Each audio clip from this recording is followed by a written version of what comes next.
Hello again, it's Joe John Maguire. Back from Turret House, finished therapy. Um, I'm in the Witherstown Inn, that's in Wimbledon, Weatherspoons pub, my favourite watering hole. About to recite my latest poem, once again done in the early hours of the morning, 4 o'clock this morning. Before I do, what triggered it, I received from Vistaprint a t-shirt that I designed with a letter that I received from George Bush. I don't know if you can see that. Yeah.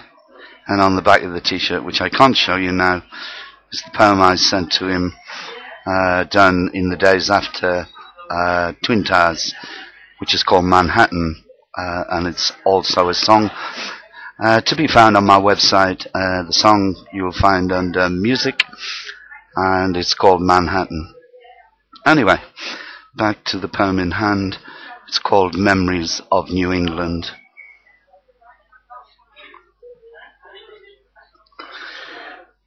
There are many reasons to recollect that year. Most importantly, it was the first time I'd left the shores of England to actually set foot in America. In a New England, a taxi ride from Boston.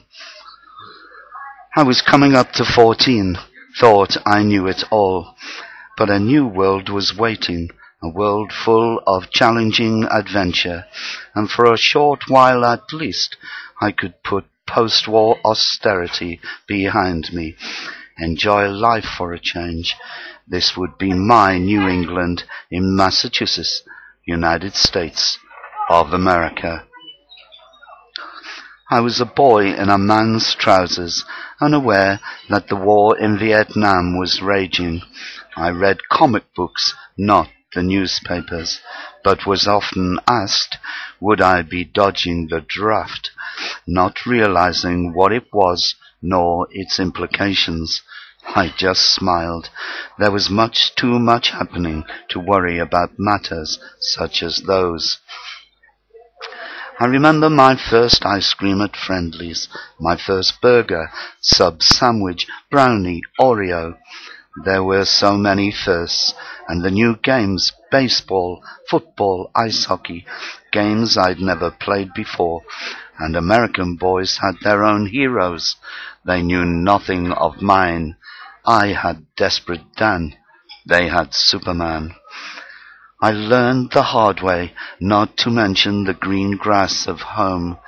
Americans don't like to wallow in the sentimental shadows of life, preferring to enjoy the moment, regarding highly their positive attitude. So it was I who was taught to appreciate a brand new day.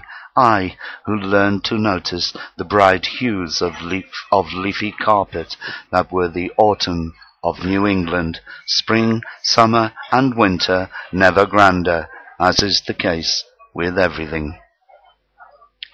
Such pleasant memories languishing in the difference provided by the new world. Me, a mere boy, and whilst there to witness the moon landing. How do you cap that? America did it for me. I didn't have to dodge the draft. Cutting short my stay, I returned to the poverty of home, joined the army, and the rest is history.